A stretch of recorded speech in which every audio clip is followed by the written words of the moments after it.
This series is purely a documentation of my journey on a Hermitcraft-like server that I joined not too long ago. In short, I had big plans for the new season and wanted to record it to be rewatched when I'm bored, or to share what I accomplished to others. That being said, if you are not me and you are watching this video, thank you for clicking.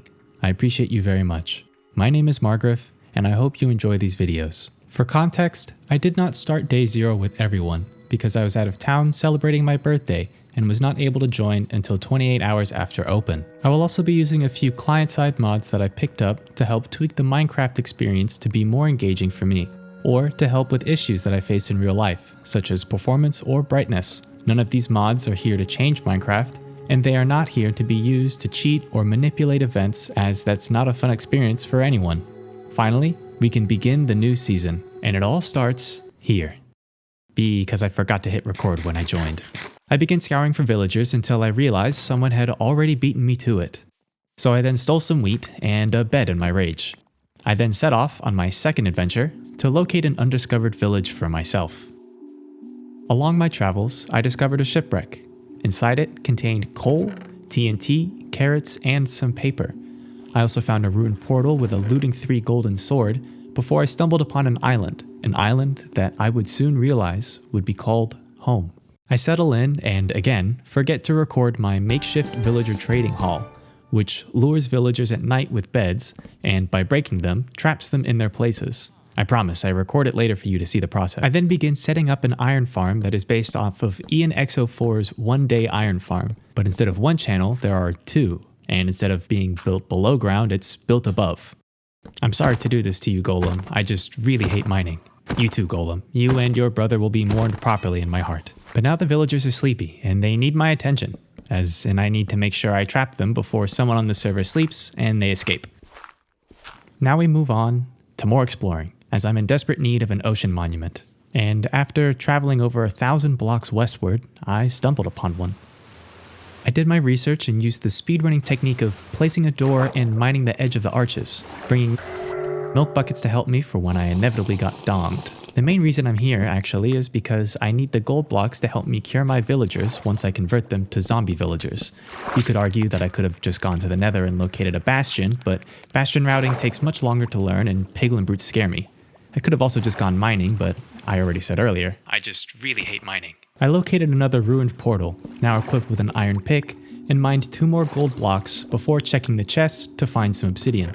I also discovered another shipwreck, this time containing a diamond and a few useful ingots, as well as coal, paper, bamboo, potatoes, books, and a buried treasure map that I followed and led me to this island, one that I would not call home. Inside the buried chest contained the obligatory heart of the sea and a significant amount of gold and iron.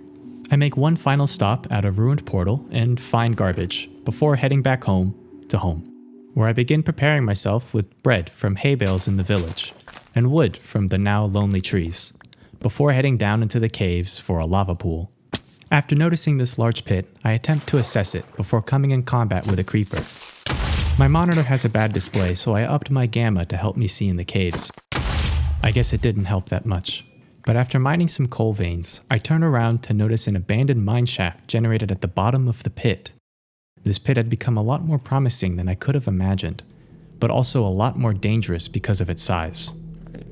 After abusing boat mechanics with the Enderman, I obtained 3 Ender Pearls thanks to remembering my looting sword on the second, but was now tasked with getting down safely to mine those diamonds and continue my journey to find a lava pool. So, after 2 manipulated spiders were murdered, I jumped down and slayed 2 more zombies before pocketing myself beside the diamond ores. I dig a space beneath the ores to ensure my safety before claiming my reward, being careful not to allow mobs to attack without a means of escape. With the diamonds in tow, I continue down to Y level -54, and with my subtitles turned on, I continue to locate my lava pool. I use a boat to enter a 1x1 hole and continue to dig, digging in any direction until my subtitles show lava pops, which lets me know of any potential lava sources nearby. I then started the speedrunning method of building a nether portal using a water bucket and the surrounding lava pool. After ignition, I entered, awaiting whatever possible nightmare would be my portal location.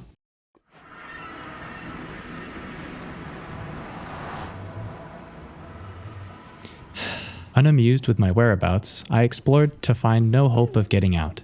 But upon my return trip, I found an Enderman and killed it for 3 Ender Pearls. I then located a nearby landmass and used one of 6 pearls to precariously escape the island. On the bottom right, I have my pie chart loaded, which tells me when certain block entities like mob spawners are loaded. At the time of recording, the render distance for the server was set to 6 chunks to prevent lag, so I wasn't able to see too far ahead. However, it was still better than nothing, and I managed to get a reading fairly quick. So I triangulated its general location using chunk borders and headed forward hoping to find a nether fortress, and leave with the very necessary blaze rods. On the bottom right, my pie chart loaded tells me when mob spawners loaded. At the time render distance set to 6 chunks, wasn't able to see, however, it was still nothing. But then, it was better than nothing. So I triangulated its general location using chunk borders and headed forward hoping to find a nether fortress, and leave with the very necessary blaze rods. It was a long journey, but it all worked out in the end, I thought as I returned back home with my blaze rods tucked away. I dig my way back up to the surface, which is now over 100 plus blocks of staircasing, thank you 1.18. However, my game crashed halfway through and stopped recording. And then I forgot to hit record again, and now my makeshift villager trading hall is complete. I just used the coal I collected to start some of the villagers, and with the iron trades, I now have infinite emeralds. Almost. I have a zombie now trapped for the iron farm, but I still need to get the platform finished in order to start automation. Now, I've actually never built a dual module for this farm, so I'm just gonna expand my platform and hope it all works out at the end. Building it out of dirt and cobble because, well, it's the quickest thing to obtain and fireproof. Though that last part doesn't matter on this server since fire tick is off. But this farm works just like any standard iron farm. 3 trapped villagers are caught in a constant cycle of being scared by a zombie that wakes them from their sleep. This action is what spawns the iron golem. Eventually, they'll determine it's safe enough to sleep again, and then the whole cycle repeats, day after day, for as long as they're rendered. The platform I'm building is where the iron golems will spawn, but as we'll see throughout the video, they don't always like to. But it channels them into this lava, and hoppers will deliver the drops to a storage chest. Pretty simple if you ask me. Now, these guys were already here before the farm, but in this case I really wish they hadn't been so close.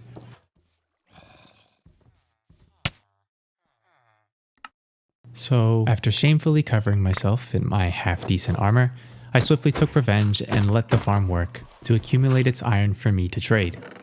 After a professional dodge from a witch encounter left the villager poor in health, I returned to the makeshift villager trading hall to try to obtain a full set of diamond gear, as well as getting as many as possible enchanted with mending and unbreaking 3. A lot of chainmail was thrown around, but it was all worth it for those boots. And here we can see the first failed attempt of my iron farm, when I discovered that I might have made an error with the positioning of this farm. So I paved all the blocks underneath to prevent any spawns there, and hopefully believe that my issues would be solved. That way I can continue to grind for my gear without having to stress about a farm whose issues could have been easily prevented by building 4 blocks west. In the meantime, let's de-stress by trying to get the Unbreaking 3 book. Good enough. Now we can attempt for the mending book. Oh wait, I think I heard something. Ah, yes, it was my breaking heart after yet another failed attempt, followed by another embarrassing death. To be honest, I was more mad at the fact that he was even capable of hitting me from there, rather than the death itself, but that's besides the point. It seems the house was in spawning range, so I removed any solid blocks that were in or on the house. I now begin to start an unintentional sanctuary project by breeding uncaged cows and letting them roam free, until I show them wheat again and they are forcefully hypnotized into breeding. And it was at this moment I found out I made all of my progress in just 4 hours and 16 minutes. So then I thought I should make even more progress. I began to dig out a 2-block deep 9x9 hole to share my future plan for the excavation. And it's done. I built a village breeder into the hotel with an extended carrot and wheat farm for instant breeding.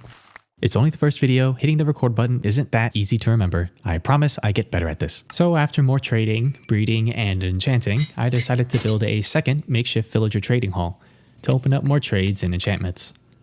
I began to place the beds with the pillow side above the space where the villagers will stay trapped in, digging out 2 blocks below so I can break the bed at any time to let them fall in. I do this on 2 more sides until I realize I have the gold to actually add a 4th side and install a cleric and an extra farmer for more emeralds. So I check if I have enough villagers before releasing them to their beds to be trapped for eternity, breaking the bed once they rest so they can fall cleanly into their cell.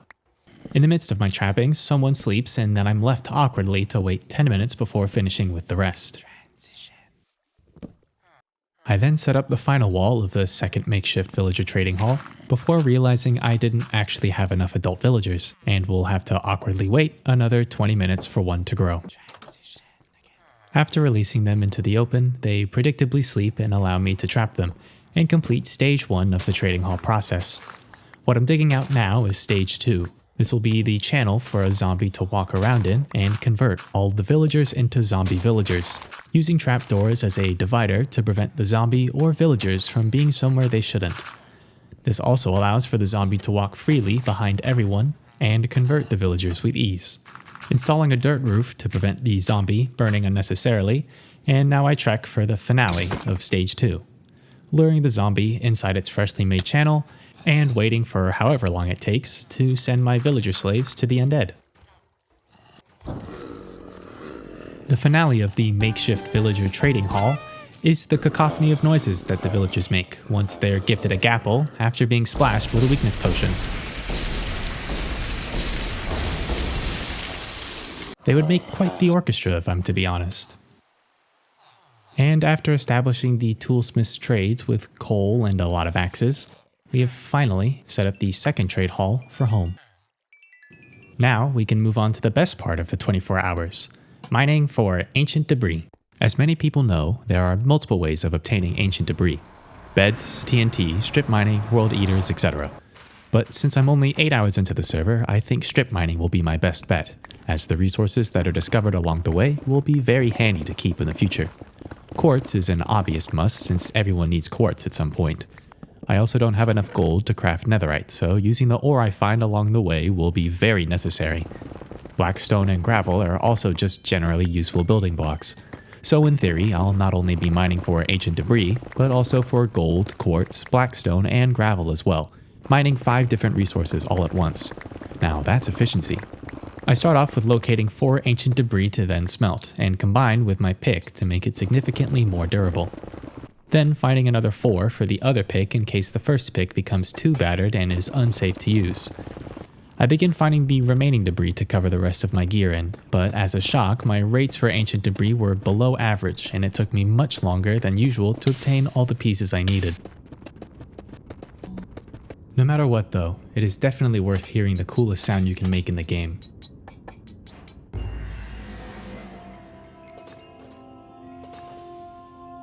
Now there was just one last thing I needed to take care of before I could say that I'm completely decked out. I went to our spawn/shopping district to meet up with Swamp Boy 2 to trade for an elytra. I offered him 2 netherite ingots for it, and because I was feeling generous, I threw in some mending books as he was in need of some. Now that I have my elytra, I actually wanted to show our spawn, since I wasn't able to show it in the beginning of the video. There are quite a few shops here now, including a very successful custom enchant shop that I forgot to show, and it's already progressed so much further than when I first joined the server. I also needed to do a small task of my own, but first I needed to find some open flattish land. After a very stressful sight of a disturbing birch forest, I found what I was looking for, and began clearing out trees for what would be my future shop in the SD, and after a close encounter with a creeper, that was it. I went back home and decided I'd do some work off camera before AFKing and going to bed. Then I contracted a stomach virus and couldn't so much as get out of bed, let alone look at a computer screen, and now we're here. With tons of progress to show, like a brand new sugarcane farm, a bamboo farm, lots and lots of villager loot, a melon farm, a bunch of logs, even more villager and farming loot, and so much iron. All in just 24 hours and 5 minutes. Hopefully, I don't fall ill in the production of the next video, and thanks so much for watching if you're still here. My name is Margrif, and I'll see you in the next one.